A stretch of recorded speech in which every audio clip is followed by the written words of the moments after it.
Welcome back, boxing fans, to another great show with Sean on Boxing. Once again, JB exposes his blatant racial double standard. When Tim Bradley was all over social media, picking Bud Crawford to beat a Canelo Alvarez, who physically was much bigger than him, fighting in 2 weight classes bigger than Bud Crawford. Obviously, some people agreed with Tim Bradley, but a lot of people disagreed with him and thought he was capping for his brother, a guy that he supports and has been a big fan of. Black America, of course, was cool that another black man was supporting a brother. Right. Then he was on code. Bradley was on code, picking Bud Crawford to beat Canelo Alvarez. Now, apparently, Tim Bradley has come out and said that he favors Tio versus Boots Ennis. I don't favor Tio over Boots Ennis, but Tim Bradley has always had strong opinions, and this is just another strong opinion.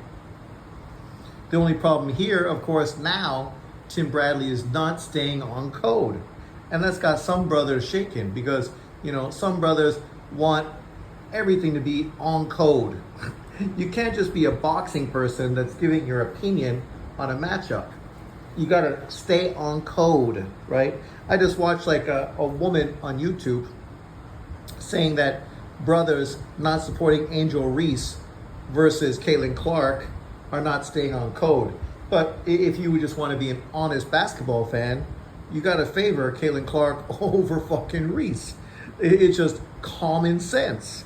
It has nothing to do with race. It has to do with who's better. Obviously, Caitlin Clark is better than Reese. So by favoring her, you're going with the higher odds of victory. That's just the way it is. With this case of Bud Crawford going up 2 weight divisions and taking Canelo, Tim Bradley's going against the odds. He's picking the underdog. And Tim Bradley picking Tio versus Boots, once again, is picking the underdog, a guy who would need to move up to his 3rd weight division.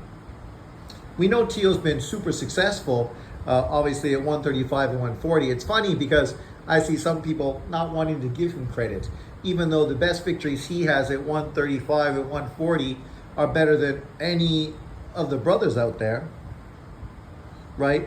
People don't want to give him credit for being undisputed, yet he beat Lomachenko, who was the WBC champion. So he should have been undisputed. But unfortunately, the WBC fucked all that shit up with their bullshit title. But people that want to always make this about being pro some people and anti others, they're not going to be honest. They're going to fucking somehow put this on the fighters as if this is Tio's fault.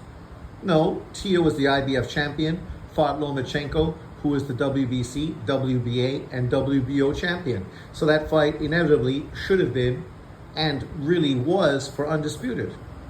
Then, of course, when he fought Josh Taylor was an undefeated, undisputed champion. He did not lose to Catterall, even though you maybe favored Catterall in the victory, but the reality is, it doesn't matter what you favor, it matters what's on the books. Once again, Josh Taylor was undefeated and the undisputed champion. Whether you take all this away or not and don't want to give him full credit, it don't matter. He beat the lineal champion. Lomachenko was the lineal champion. That's the way it was.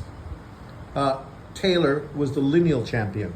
And now by going up and taking on Boots, he's taking on the lineal champion once again. And if he's able to beat Boots for unified belts at 147 pounds, you got to give this dude big credit for fighting unified champions at 135, 140, and now 147.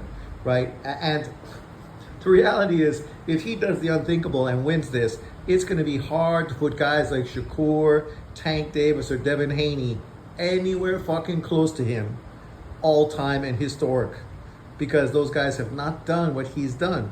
And I know, unlike those fighters, he's got a loss to Kambosos in his resume, but that don't mean shit. One loss does not take away the great work you've done. And I've never been a big Tio fan. I felt Lomachenko was going to beat him. I was 50-50 on the Taylor fight. And now with the Boots Ennis fight, I don't think he stands a fucking chance. But I still got to give him credit for wanting that fight. If he follows through with it, I got to give him big credit. Big credit. And if he wins, god damn, there's no way you're going to spin this and somehow make it a negative. Well, I disagree with Tim Bradley on this particular situation. I don't disagree with him on the Bud Crawford one. So as far as I see, Tim Bradley could potentially be 50-50. Or he might be wrong in both cases where the bigger man beats the smaller man, which in boxing is historically the norm. But maybe he's going to call it right, and the two top-ranked smaller fighters moving up in weight are just much better all-around fighters to unproven guys that just, eventually get exposed.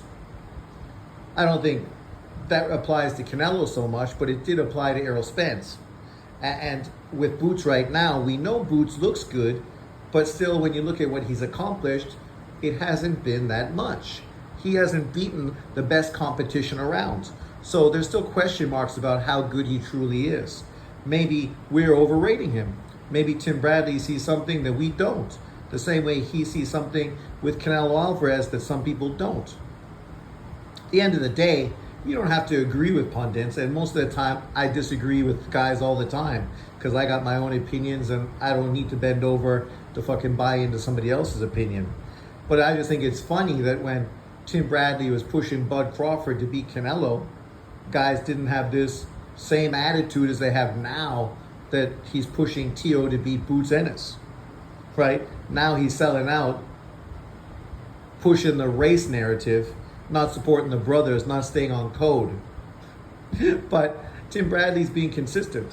The people not being consistent are the haters that always talk about race and just can't talk about the sport of boxing without somehow trying to muddy this shit up.